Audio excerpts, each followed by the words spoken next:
Shavua Tov, Boker Tov. Aujourd'hui, Bezat Hashem, nous continuons les Pirkei Avot, le Perek Aleph, le premier chapitre. Si Dieu veut, on va étudier depuis la Mishnah 12 jusqu'à la fin du Perek.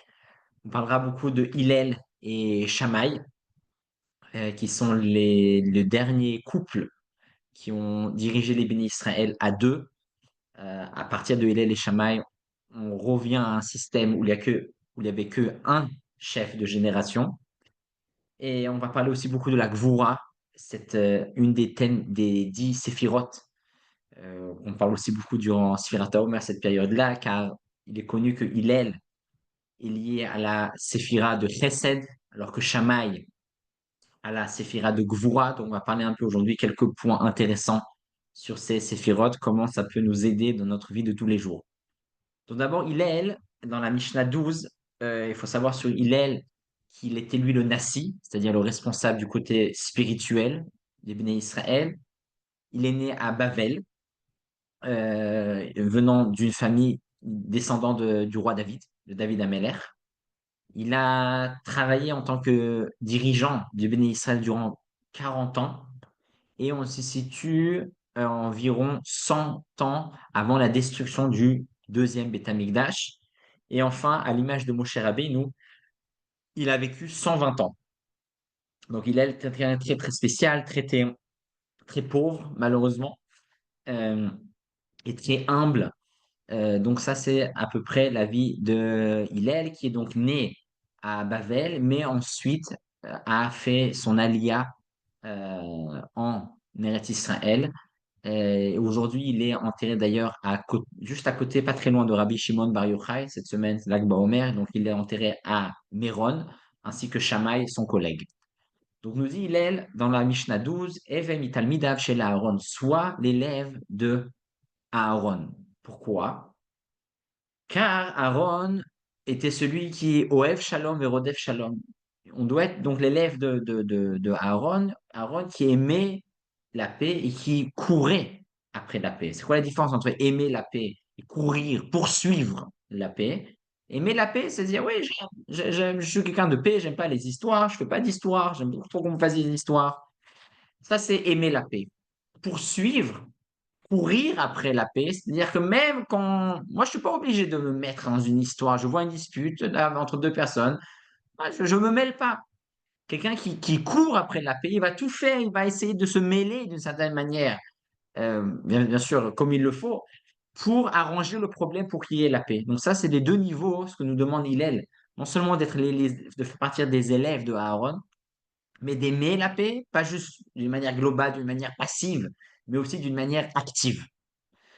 Et enfin, il nous dit, il est d'aimer les créatures qu'Hachem a créées, Oev et Abriot, et de rapprocher ces créatures-là à la Torah. Donc, par rapport à cette dernière demande qu'il a envers nous, d'aimer les créatures, le rabbi explique pourquoi ici la Mishnah nous dit qu'il faut aimer les créatures. Il aurait pu nous dire il faut créer, il faut aimer les êtres humains, aimer notre prochain. On parle ici, en vérité, de même de certaines personnes qui sont pas des personnes, on va dire, de qualité, de personnes qui ont forcément des choses intéressantes. On parle de gens qui, la seule chose de bien qu'ils ont, c'est que c'est qu'Hachem les a créés. Voilà, c'est un niveau très très bas, si on peut dire. Il nous demande, même ces gens-là, aime-les. Hachem les a créés, ils sont là, c'est pas pour rien, aime-les.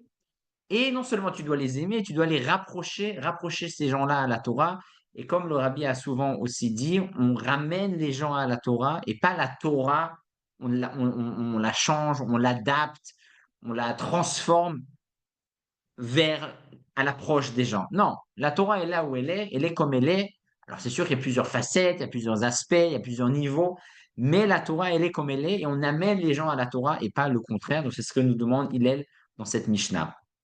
Et il y a d'ailleurs une histoire par rapport on raconte cette histoire pas à propos d'Aaron à Cohen et aussi par rapport aussi à Rabbi Meir Baalanes, vraiment la même histoire, j'ai vu dans deux sources différentes, que à l'époque de Aaron, il y avait un couple qui était en dispute et le mari a dit à sa femme, moi je veux plus vivre avec toi, je veux plus qu'on ait aucun contact. seulement le jour où tu cracheras dans l'œil du Kohen Gadol. Vraiment, il a sorti un truc en étant énervé pour être sûr que ça arrivera pas. Et Aaron a entendu ça. Il était prêt à être méprisé, cracher dans les yeux de quelqu'un, c'est pas quelque chose de très honorable. Mais Aaron, pour que la paix continue chez cette famille-là, il a été chez cette femme, il a dit, tu sais quoi, crache-moi dans les yeux. Et comme ça, au moins, tu seras à nouveau invité et la bienvenue chez ton mari. Donc, c'est ce qu'il a fait. Donc, vous, Aaron, il était prêt vraiment à beaucoup prendre sur lui pour, euh, pour que la paix règne chez les gens. Donc, ça, c'est la Mishnah 12. On passe à la Mishnah 13. Houaya Omer. Il disait, donc on parle toujours de Hillel. Et cette Mishnah est intéressante car elle est en araméen. Pourquoi en araméen? Donc, d'abord, comme on a dit avant, Hillel est né à Babel, là où on parlait l'araméen. Et suite à ça, même suite au moment où il a ensuite fait son alia, il est monté en Eretz Israël. Même à cette époque-là, en Eretz Israël, pas tout le monde parlait le Lashon HaKodesh. Certains parlaient encore l'araméen, c'était la langue du peuple, la langue que tout le monde parlait. Et suite à l'importance de l'enseignement de la Mishnah qu'on va lire tout de suite, elle était tellement importante qu'il elle voulait que tout le monde la comprenne. Donc, il a décidé de transmettre cet enseignement-là en araméen, pas en Lashon HaKodesh, qui était une langue que pas tout le monde connaissait, une langue sainte, mais pas que tout le monde connaissait. Il a préféré descendre de niveau pour qu'elle atteigne et qu'elle soit comprise par tout le monde. Donc, Hillel nous dit Negad Shma Avad Shme. C'est quelqu'un, il cherche trop son nom, son honneur, son respect, son kavod, sa publicité. Quelqu'un qui est trop investi dans ça, il finira par perdre son nom, son kavod, son honneur. C'est quelque chose qui est logique. Comme nous dit d'ailleurs la Gemara, que celui qui cherche trop d'honneur, l'honneur s'enfuit de cette personne-là. Quelqu'un qui fait ce qu'il faut faire, tout simplement, eh ben, il est respecté. Quelqu'un qui, non seulement il fait ce qu'il faut faire, mais en plus de ça, il essaye d'en rajouter, il essaye de montrer qu'il fait ce qu'il faut faire, mais d'une manière, faut pas non plus se cacher, mais c'est trop par rapport à la situation dans laquelle il est. Et donc là, à ce moment-là, il risque de perdre. Non seulement c'est autodestructif, si on peut dire. Non seulement il va pas être plus connu ou plus respecté ou plus honoré, au contraire, le fait de faire ça, au lieu d'être plus honoré, c'est ça ce qu'il cherche, il va être moins honoré. Donc c'est vraiment quelque chose à savoir parce que c'est vraiment, ça fait tout simplement effet inverse. Continue, il est dans cette Mishnah, il nous dit, celui qui, l'étude de la Torah, c'est quelque chose qu'on doit toujours rajouter. C'est quelqu'un qui dit, voilà, moi j'ai étudié ce livre-là, moi j'ai étudié ça, voilà, je m'arrête, je fais une pause. Non seulement c'est pas bon de faire une pause, mais en plus de cela, nous dit Hillel, ce qu'il a déjà acquis, ce qu'il a déjà étudié, ce qu'il connaît déjà, il risque de le perdre. La Torah, l'étude de la Torah, c'est quelque chose qu'il faut travailler, qu'il faut toujours mettre donner de l'énergie et donner de mettre de l'essence, comme dans une voiture. Toujours de l'aimer à continuer. Si on ne fait pas ça, non seulement on risque pas d'avancer, on risque même de retourner en arrière. Et donc, ça, c'est le deuxième enseignement que nous enseigne Hillel dans cette Mishnah. Troisième enseignement, Hillel nous dit que celui qui n'étudie pas la Torah, ou qui s'arrête d'étudier, il est passible de mort. Et sur cette Mishnah, le rabbi explique pourquoi. Apparemment, c'est très grave d'être passible de mort. Faut vraiment. Ok, il n'a pas étudié, mais il n'a tué personne. Il peut être la personne honnête.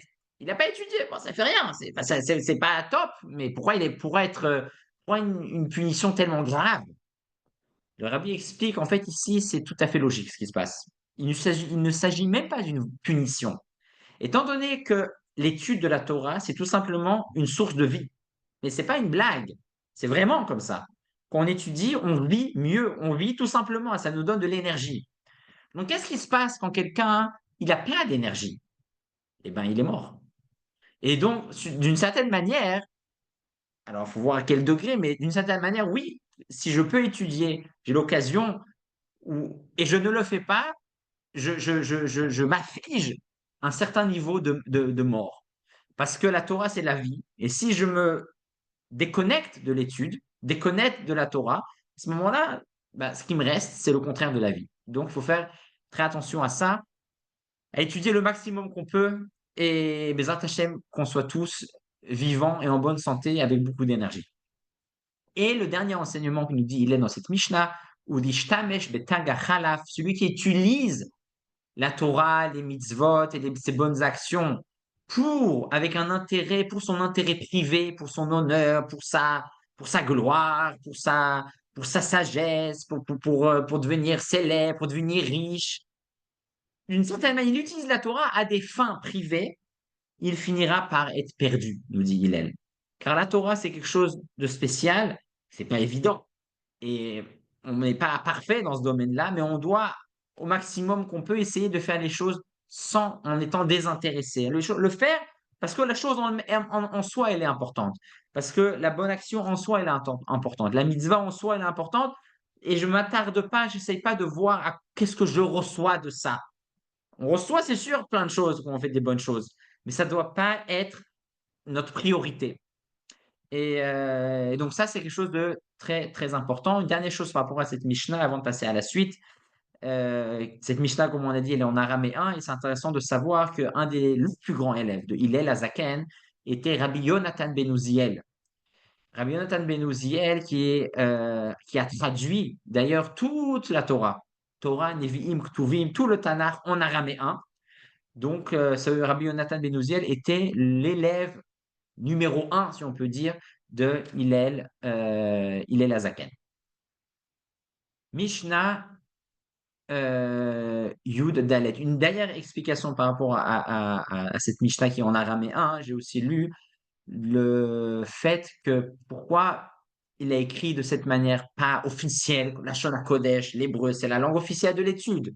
Car étant donné que cette Mishnah, c'est une Mishnah assez dure, on parle qui n'étudie pas la Torah, il est mort, et c'est quelqu'un qui fait pour avoir un intérêt, il va disparaître.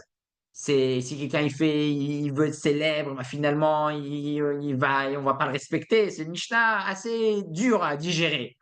Donc Hillel comme on a dit, c'est connu, Hillel est quelqu'un de chesed. Il voulait pas dire cette Mishnah-là d'une manière officielle. Eh ben, il a utilisé le langage un peu moins officiel, car c'est dur à dire une phrase pareille. Il l'a dit, parce qu'il faut le dire, mais il n'a pas non plus voulu le dire d'une manière ouverte, officielle, avec le langage officiel des Mishnayot. Mishnah 14. Hu Aya Omer. Donc Hillel disait, Imen Anili Mili. Si je ne m'occupe pas de moi-même, de mes problèmes, de ce que je dois faire, de ma mission, des mitzvot que je dois accomplir, de l'étude que je dois étudier, eh ben, personne ne va le faire à ma place. Donc, la Torah, les mitzvot, notre mission, c'est pas comme de l'argent. L'argent, on peut faire un transfert. Hop, en 2 clics, hop, j'ai transféré. Ben, maintenant, c'est chez moi, maintenant, c'est chez moi, maintenant, c'est chez toi. Un mérite, la Torah, les mitzvot, les bonnes actions, ça se transfère pas. C'est ce que je fais, c'est chez moi. Ce que vous faites, c'est chez vous. Et donc, on peut pas attendre que quelqu'un va nous faire un transfert. Non, je dois me réveiller et m'occuper de mon travail, de ma mission. Ça, c'est le premier enseignement que nous dit Hillel. Et il continue en disant, mais si je suis extrême, c'est-à-dire je m'occupe que de moi, ou que chez Ani le Atzmi, Ma'ani, mais si je m'occupe que de moi, alors à ce moment-là, qui suis-je? C'est sûr qu'il faut s'occuper de sa mission et de son travail et de sa mitzvah et de son étude, parce que sinon personne ne va le faire à notre place, c'est sûr. Mais je ne peux pas non plus m'occuper que de moi. Parce que si je m'occupe que de moi, c'est pas beau, tout simplement. Et elle termine cette phrase très importante, Vim lo arshav et matai, comme quoi, quand on a quelque chose à faire, il faut le faire tout de suite. Il ne faut pas repousser, on ne sait pas qu'est-ce qui nous attend demain. On ne sait pas si demain je pourrai encore la faire, on ne sait pas s'il y aura encore cette occasion. On doit être des combattants et faire au plus rapide ce qu'on doit faire et ne pas repousser les choses.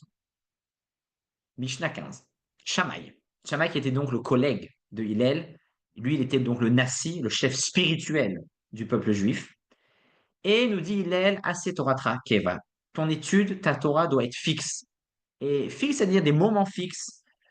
Et ça ne veut pas forcément dire que j'étudie 10 heures par jour ou 5 heures par jour.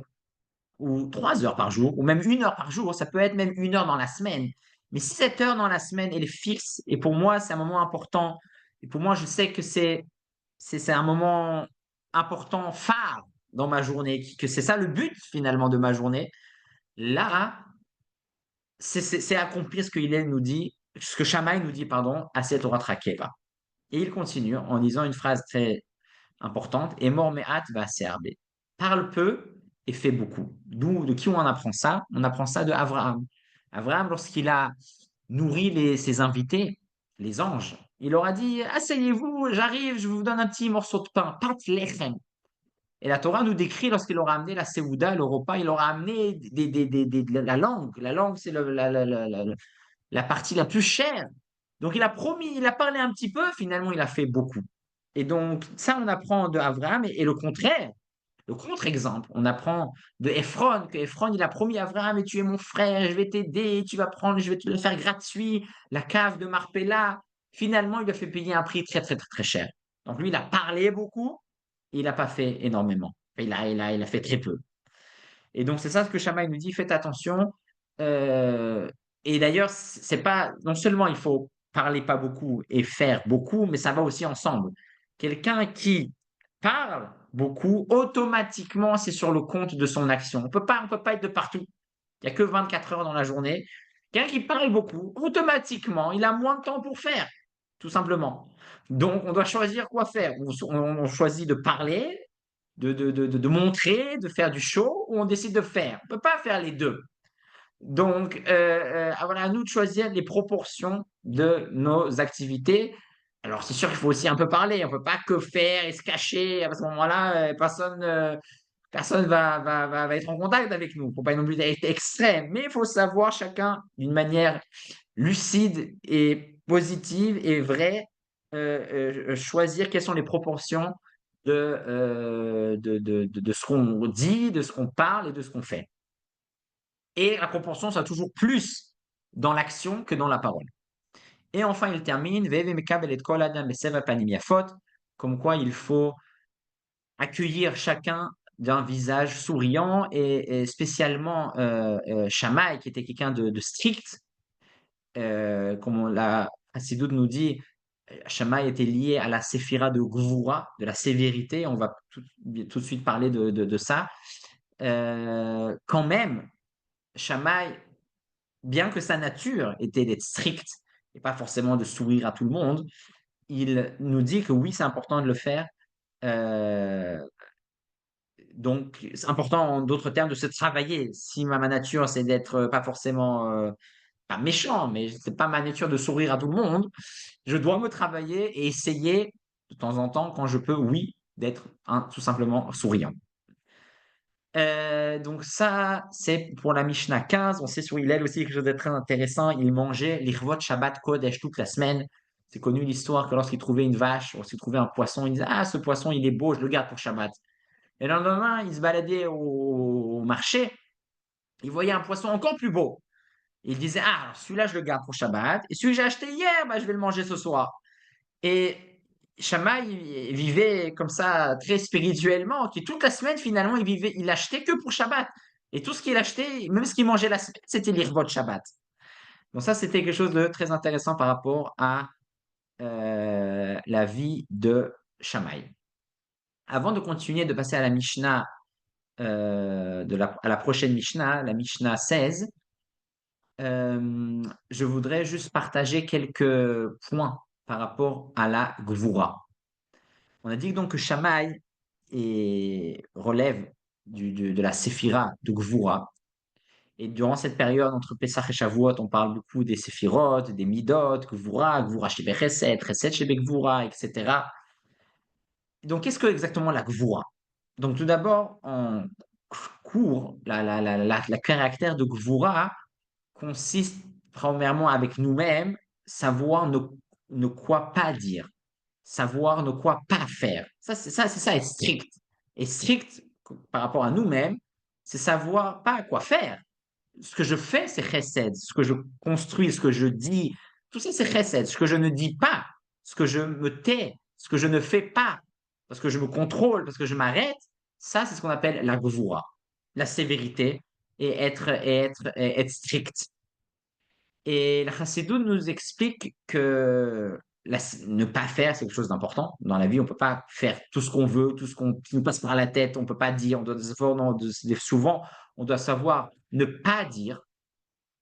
Et, euh, et quand même, dans le monde, la gvoura est quelque chose qui est d'une certaine manière mal vu. C'est dur. Qu'on parle de gvoura, de sévérité, on parle d'une certaine manière, c'est comme le chesed. Chesed, tout le monde aime le chesed, tout le monde aime la bonté. La gvoura, c'est ne pas donner, même si des fois on sait tous qu'on doit être strict avec des enfants, avec des adultes, avec certaines personnes. Pour le bien, on doit savoir dire non.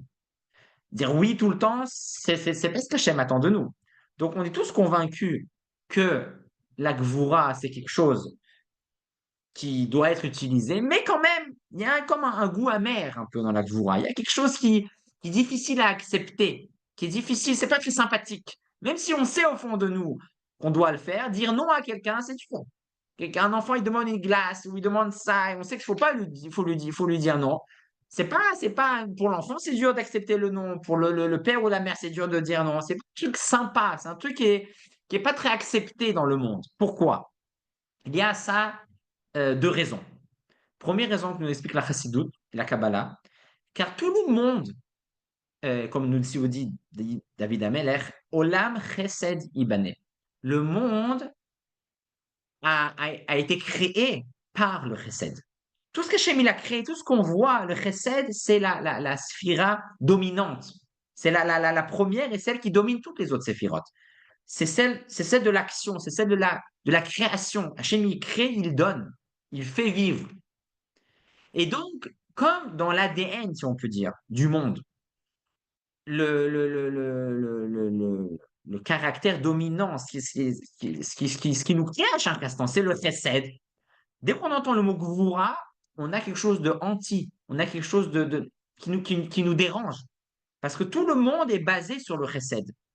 Tout le monde est basé sur le fait qu'Hachem crée, donne, fait vivre à chaque instant. Donc, quand on entend qu'on doit être gvura, qu'on doit être strict, quand on entend que quelqu'un est strict, c'est quelque chose qui nous fait mal aux oreilles parce que ça va d'une certaine manière à l'encontre de l'ADN de ce monde-là. C'est la première raison. Deuxième raison, l'homme, par définition, cherche et voudrait être infini. C'est très difficile pour nous tous de se concentrer sur ce qu'on doit se concentrer. Pourquoi? Étant donné qu'on a en nous cette âme, on a été créé à l'image d'Hachem. Hachem est infini. Et nous aussi, on peut être infini. C'est dur de se dire, voilà, ça c'est mon travail, mais le reste, c'est pas pour moi. Moi, je dois me concentrer dans ce travail, dans cette famille, dans ce domaine. Et le fait de se dire ça, c'est pour moi et le reste, c'est pas pour moi, c'est je dois dire non à d'autres choses, c'est dur. Quelqu'un, c'est pas évident pour les gens de se dire non, voilà, ça c'est mes enfants, je dois me concentrer sur eux et pas forcément me dire voilà pourquoi j'en aurais pas des autres. De se concentrer, une femme, c'est son mari et il n'y en a pas d'autres. Pareil, à l'envers, c'est sa femme et il n'y en a pas. On aimerait, et voilà, et je fais ci, et je fais ce projet, et je fais encore un autre projet, et je fais encore ça. On a du mal à s'arrêter et dire non, voilà, ça c'est pour moi, ça je dois faire, le reste j'arrête. Le reste je fais pas. Et pourquoi pas? C'est difficile. Et Hachem nous dit non, d'une certaine manière, à un certain degré, on doit savoir être limité. Nous, on est des créatures limitées et on doit savoir qu'est-ce qui est pour nous et qu'est-ce qui n'est pas pour nous. Si quelqu'un il veut aller de partout, finalement, il va nulle part. Si quelqu'un il veut aller de partout, il est perdu. Et donc, euh, c'est pour ça qu'on a du mal avec cette Gévoura, parce qu'on voudrait, dans notre subconscient, être infini, être de partout, être illimité, à l'image d'Hachem. Mais la Gemara de Yerushalmi nous dit, Rabban Shimon ben Gamliel Omer, En meruba mesheshet yemei bereshit. Quand Hachem a créé le monde, tout ce qu'il a créé, c'est rond. Regardez, la terre, elle est ronde, la nature, il y a rien de carré. Tout ce qui est carré, c'est les êtres humains qui ont fait. Une table, un ordinateur. Nous, on est spécialistes en tout ce qui est carré. Carré, c'est-à-dire limité. Et on doit rester d'une certaine manière. Si un homme, il va dire, non, non, moi, je suis illimité, ça marche pas. C'est d'ailleurs la raison pour laquelle, donc, Rabbi Shimon ben Gamliel nous dit que Hachem, tout ce qu'il a créé, ce n'est pas carré. Et d'ailleurs, quand Hachem a créé les premières tables de la loi, elles étaient rectangulaires et elles se sont cassées. Parce que Hachem, il est illimité. Hachem, il est illimité. Et donc, quand il a fait d'une certaine manière, ces tables de la loi qui sont carrées, qui sont rectangulaires, ça n'a pas tenu.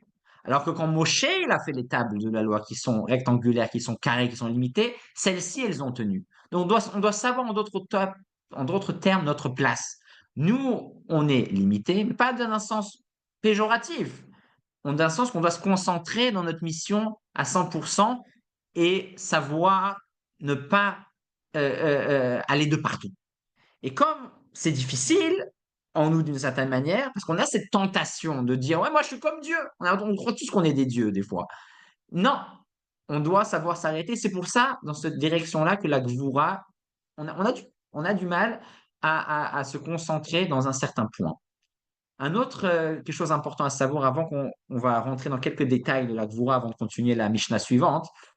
Euh, des fois, on voit un certain paradoxe dans la Gvoura. Par exemple, dans la Sechet Ta'anit, quand dans certaines périodes où il n'y avait pas de pluie, et suite à ça, certains tzadikim, comme Rabbi Shimon Bar Yochai, ou Nahum, ou comme Choni Amegal, par exemple, excusez-moi, ils ont amené la pluie, on parle de Gvurot Geshamim, une pluie très forte, Gvura, la puissance de la pluie, quand il pleut en Afrique, il pleut très très fort.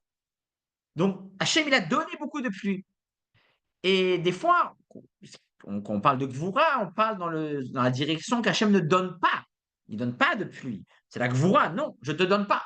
Donc, qu'est-ce que c'est? La Gvoura, c'est donné ou c'est pas donné?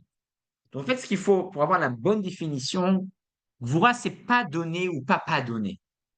Gvoura, c'est être concentré à 100% dans ce que je fais. Et après, ça dépend. Si ce que je fais, c'est donné, et bien à ce moment-là, si je suis gvoura, ben je vais donner à fond, sans regarder à droite, à gauche, je suis concentré, je donne. Comme quand Hachem, il était où gvoura quand il a fait tomber la pluie très très fort? Parce voilà, il donnait à fond. Alors, des fois, si par contre, je suis dans le système, ou dans le mode, ou dans le caractère, ou dans la situation, des fois il faut donner, des fois il ne faut pas donner. À ce moment-là, si le moment venu est le moment que je ne dois pas donner, et à ce moment-là, je rajoute la gvoura, bah à ce moment-là, je ne vais pas donner, je ne vais pas regarder ni à droite ni à gauche. Voilà, c'est comme ça et c'est pas autrement. Donc ça, il faut savoir des fois qu'on analyse des situations ou des personnes ou nous-mêmes, des fois on croit qu'une certaine personne elle est gvoura, mais en fait non, elle est chesed. Des fois on croit qu'une personne elle est chesed, elle donne et tout, voilà, elle donne à tout le monde. Non, en fait, il est gvoura parce qu'il donne toujours. Il est têtu dans leur chesed. En fait, c'est un gvoura du chesed. Et des fois à l'inverse. Donc il faut faire attention à savoir bien analyser les situations. Et encore une fois, tout est bien, ça dépend, il faut savoir utiliser ces outils au bon moment, avec la bonne personne, dans la bonne situation. Et juste avant de continuer, dernier plusieurs éléments. Donc, dans la semaine de Sfirat HaOmer, on parle beaucoup de la Itkalelut, quand les séphirotes sont inclus les unes dans les autres. Par exemple, Chesed shebe Gvura, Gvura shebe Chesed, Tiferet shebe Gvura, Netzach shebe Gvura, Hod shebe Gvura, Yesod shebe Gvura, Malchut shebe Gvura. Donc, on va juste passer sur quelques combinaisons, juste pour s'entraîner et voir comment, dans notre vie de tous les jours, on peut mettre en application. Donc, on a tout d'abord Chesed shebe Gvura. Qu'est-ce que c'est Chesed shebe Gvura? Comme on a dit, Gvura, c'est dire non. Gvura, c'est ne pas donner, pour le bien de la personne. Mais on doit savoir que quand le chesed est tout seul, pardon, quand la gvoura est tout seul, elle est mal perçue. Si je dis que non, non, bye, et la personne en face de moi, hein, elle peut être vexée, même si c'est pour son bien, c'est un peu dur quand même. Donc je dois savoir le mêler avec du chesed. Et voilà, non, mais voilà, je te donnerai un bonbon plus tard quand tu feras tes devoirs, mais maintenant, c'est pas le moment. Il faut savoir mêler le chesed à la gvoura, sinon, c'est problématique. On a la gvoura chez les gvoura. La gvoura chez les gvoura, c'est quand, bah, c'est que la gvoura. Il y a que du nom. Et d'ailleurs, la Kabbalah nous dit que les lettres qui sont liées à la Gvura Shebekvura sont les lettres Man Sapar, Mem, Nun, Tzadik, P, Chaf Sofit. C'est-à-dire les lettres que quand ils sont à la fin, c'est les lettres sophites, même sophites. Et pourquoi? Les lettres sophites ne peuvent pas être sophites lorsqu'elles sont toutes seules. Ça n'existe pas un Nun sophite tout seul. C'est obligé qu'il avait une lettre avant. La man, par exemple, c'est Mem et Nun sophite. Ou alors Ach, Aleph et Chaf sophite. Mais si la lettre elle est toute seule, elle n'est pas sophite. Et donc, qu'est-ce qu'on appelle les gvurot kachot vraiment la gvura chez les gvura, c'est quand il y a que la gvura, il n'y a rien avant. C'est pas mêlé à un autre caractère. C'est quoi? Je vais essayer de transmettre le nom d'une manière un peu plus soft, un peu plus gentille, un peu avec un peu de ça, un peu de sel, un peu de. Non, non. Non, c'est non, et c'est non, et c'est non, et voilà. Même une explication, c'est du recette. Je t'explique pourquoi je te dis non, c'est gentil. Ben non, mais des fois, hein, on est obligé d'avoir le gvura chez le gvura. Quand la personne en face de nous n'est pas capable de comprendre, quelqu'un qui est drogué, quelqu'un qui est addict, on ne peut pas lui expliquer. Il ne comprend pas. On doit tout simplement agir et faire. Et c'est comme ça. Alors, c'est des cas extrêmes. Vaut mieux pas.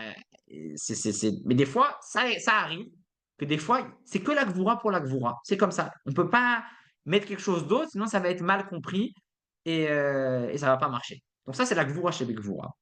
On a par exemple Netzar chez les gvura. Netzar, c'est l'idée de l'éternité, Netzriut, que des fois qu'on fait un certain traitement, si on peut dire, de gvoura, de non, de stop, des fois on croit que ça y est, c'est bon, c'est fini. Il faut savoir aller jusqu'au bout. Des fois, pas s'arrêter trop tôt et que le problème revienne. Des fois, que vous êtes un enfant, une connaissance, une relation, il y a une certaine distance. On se dit, bah maintenant, je pense que c'est bon, il a compris, elle a compris, on va essayer de se remettre comme il faut. Des fois, il y a le nez de Sarchibekvoura. Il faut savoir peut-être attendre encore un tour, pas méchamment, pour que vraiment tout se remette en ordre. Hod, Hod chez Bekvoura, Hod, bientôt c'est l'Akba Omer, Hod chez Behod. Hod, c'est l'humilité. Hod chez Bekvoura, comme on a dit, la Gvoura, ça allume le feu. Quelqu'un qui dit non, c'est comme si j'allume du feu. Quelqu'un qui est Gvoura avec moi, j'ai envie de le frapper. Il m'a dit non. Donc, automatiquement, c'est très difficile. Donc, si on veut avoir plus de chances que le message passe, on a de temps en temps tout intérêt à mettre un peu de ode. Ode, c'est-à-dire d'humilité, de reconnaissance. C'est-à-dire, si par exemple, je dis à quelqu'un une halakha, tu sais quoi, Shabbat, t'as pas le droit de porter. Voilà, comme ça, sec. Il va dire, mais il ne connaît pas, la première fois qu'il entend parler du Shabbat, il va dire, mais il m'agresse celui-là, je ne peux pas faire ça, je ne peux pas faire ci. C'est par contre, je lui dis, tu sais quoi, je ne m'y connais pas, je ne suis pas spécialiste en halachot de Shabbat, voilà, j'ai appris ça, mais il y a encore plein d'autres choses que je ne connais pas. Mais moi, je montre que je suis humble, je ne fais pas semblant. C'est vrai que connaître les lois de Shabbat, c'est quelque chose de très compliqué.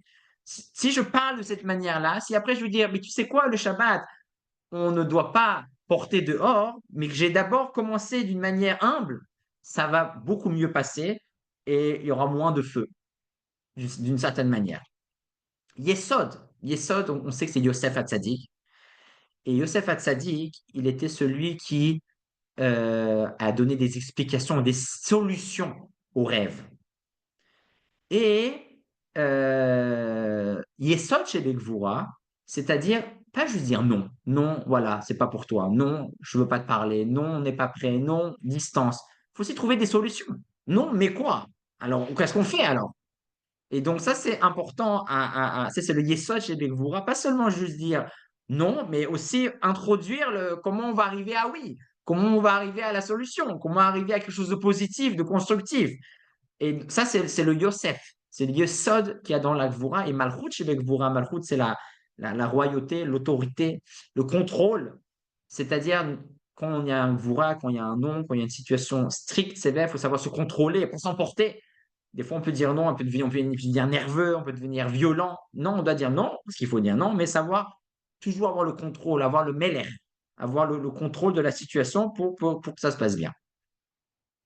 Donc ça, c'est juste une petite parenthèse par rapport à la Gvoura, étant donné qu'on a parlé de Shamaï, qui est lié très profondément à la Gvoura, et étant donné qu'on est dans cette période de Sfirata Omer, où on parle énormément de Gvoura souvent.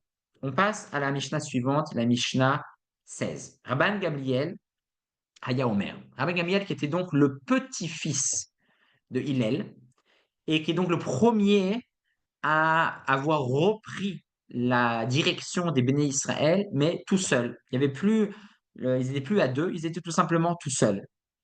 Et il nous dit plusieurs enseignements intéressants. Premièrement, c'est aussi intéressant à souligner que jusqu'à Rabban Gamliel, le langage des Mishnayot était de dire qui belle, qui blou mehem. Ils ont reçu de l'un de l'autre. Ici, il n'y a pas marqué que Rabban Gamliel qui belle. Il a reçu de la génération précédente. Les commentaires nous disent qu'à partir de cette génération-là, encore une fois, il y a ce qu'on appelle Yeridat Adorot. Les générations se sont dégradées d'une certaine manière. Donc, on ne peut pas dire Kibel. Kibel, c'est comme j'ai reçu tel quel l'enseignement. Non, il y a une certaine dégradation, pas forcément négative, mais voilà, les temps changent, la Torah reste toujours la même, mais elle s'adapte d'une certaine manière à une autre génération. Donc, c'est pour ça que la Mishnah n'emploie pas le mot Kibel, comme quoi, voilà, il a reçu tel quel, comme c'était avant, il a transmis, il a reçu A, il a donné A. Non, il y a eu d'une certaine manière un changement des générations. Il nous dit, Aselechara visakel minasafek, tu dois avoir un maître, et grâce à ça, tu pourras te sortir du doute. Ve'al tarbe la'aser umadot, quand tu donnes le maaser, tu dois donner précisément. Donc pourquoi? Ici, on parle donc du maaser des fruits ou légumes. On sait que en Israël, lorsque j'ai, par exemple, reçu, grâce à mon fruit, on poussait, j'ai récolté 100 pommes de terre, je dois 10 en donner aux Lévis. Et le Rabban Gamliel nous dit, n'en donne pas 11 et n'en donne pas 9. Donc, le fait de ne pas en donner 9, c'est logique. Parce que si j'en donne 9, le fait de donner le maaser, de donner les 10%, ça libère le reste des fruits. C'est-à-dire, si j'ai par exemple 100 pommes de terre, si je donne les 10 pommes de terre, ça libère les 90 autres pommes de terre qui sont dans ma réserve. Comme quoi, maintenant, je peux les manger. Parce que jusqu'à là, elles étaient, comme on dit, pieds et mains liés, elles n'étaient pas cachères. Tant que je ne donne pas le maaser, je ne peux pas profiter, je ne peux pas vendre, je ne peux pas manger ces produits-là. Donc, chaque chose que je donne au maaser libère euh, euh, euh, dans cette relation mathématique de 10%. Donc, si je donne 9 pommes de terre, eh ben, je vais libérer 90 pommes de terre. J'en ai encore 9 qui ne sont pas libres. Donc, ça ne marche pas. Donc, je dois au moment donner 10. Et pourquoi ne pas donner 11? Car si je donne 11, alors c'est sûr que les euh, 89 pommes de terre qui sont restées dans ma réserve, je peux les manger. Car ça y est, j'ai donné même plus que 10%.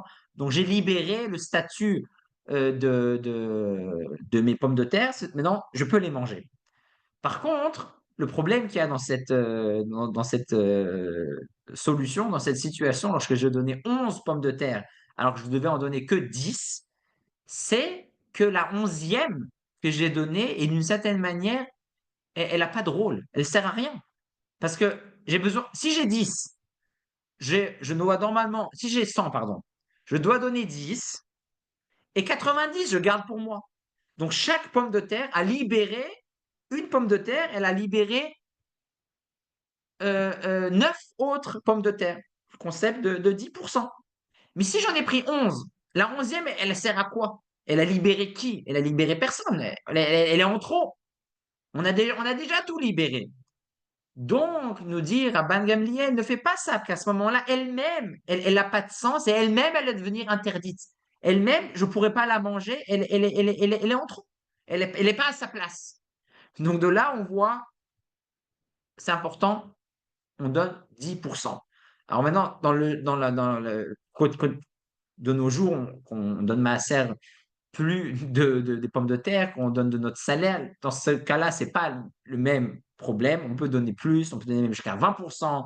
La Nourazaken dit même on peut donner même plus que 20%. Mais juste important de comprendre cette Mishnah de Rabban Gamliel qui nous dit ne donne pas plus parce qu'à ce moment-là, il y en a une qui sert à rien. Et c'est un problème. Avant de passer à la Mishnah 17, une chose intéressante qu'on peut savoir sur Rabban Gamliel, il a aussi instauré dans sa vie quelque chose d'intéressant que jusqu'aujourd'hui il s'est pratiqué, c'est lorsque les gens décèdent, tout le monde, pauvre, riche, important, pas important, auront les mêmes habits. Les habits blancs, il n'y a pas de différence. Quelqu'un peut dire, ah, moi je vais enterré avec mes habits, mon jeans. Non, non, non. Voilà. Quelqu'un qui décède, tout le monde a les mêmes habits. Il a fait cette règle égale pour tout le monde. C'est Rabban Gamliel. Et donc, Rabban Gamliel, on se trouve toujours durant la fin du deuxième Beth Amikdash. Et il est décédé, il a été niftar peu de temps avant la destruction du deuxième Beth Amikdash. Mishnah 17, Shimon Beno, le fils de Rabban Gamliel, qui était d'ailleurs un des 10 martyrs qu'on parle à Yom Kippour. Shimon, le fils de Rabban Gamliel, fait partie de ces gens-là qui ont été tués par les Romains le jour de Yom Kippour. Shimon ben Omer, Kol yama gadalti min hachachamim velo matzati la guf tov et la shtika. Toute ma vie, j'ai grandi chez les Chachamim. Il est grandi dans une famille de justes, d'érudits. Il a dit la qualité la plus grande que j'ai trouvée, c'est le fait de se taire. Lorsque quelqu'un vous parle mal, quelque chose ne vous plaît pas, vous savez vous taire, vous savez fermer la bouche. C'est le niveau le plus élevé. Et comme ça nous enseigne Shimon, le fils de Rabban Gamliel. D'ailleurs, il est appelé dans cette Mishnah Shimon et pas Rabbi Shimon, car certains expliquent de cette Mishnah en disant qu'il était très humble, c'est pour ça qu'il n'est pas appelé Rabbi Shimon. D'autres disent que l'enseignement qu'il a été donné dans cette Mishnah a été dit avant qu'il ait, d'une certaine manière, soit devenu officiellement un Rav. Donc, ça, c'est l'enseignement de Shimon Beno. Et la dernière, Mishnah, Rabban Shimon ben Gamliel, qui est donc cette fois-ci le petit-fils du Shimon de la Mishnah 17. Donc on saute 2 générations et qui est d'ailleurs le père de Rabbi Yehuda Hanassi, qui a rassemblé toutes les Mishnayot. Donc nous enseigne le père de Rabbi Yehuda Hanassi, qui est Rabbi Shimon ben Gamliel. Le monde tient sur 3 piliers, sur le jugement, sur la vérité et sur la paix, comme Zecharia nous dit dans sa prophétie, Emet ou Mishpat Shalom, Shiftu Besharechem, c'est la vérité, c'est le juge, la justice et la paix qui font tenir les portes de la ville, qui font tenir une société sans vérité, sans juge et sans paix, ça marche d'une certaine manière. Donc on va juste résumer ce qu'on a étudié aujourd'hui. On a parlé tout d'abord de Hillel qui nous encourage à suivre la voie de Aaron qui aimait la paix, courait après la paix. Hillel nous dit ne pas trop chercher les honneurs. Les honneurs, ça nous amène de chercher les honneurs, ça fait effet contraire. L'étude de la Torah, c'est quelque chose qu'on doit toujours travailler et continuer. C'est jamais acquis, il faut toujours travailler dessus. Il faut s'occuper de soi, mais pas que de soi. Imenanili, mili. Shammai nous dit avoir des temps fixes dans la Torah, parler peu, mais faire beaucoup, accueillir tout le monde avec un visage souriant. La Gvura est très importante, la Gvura qui n'est pas toujours la bienvenue dans ce monde-là, car le monde est basé sur le chesed.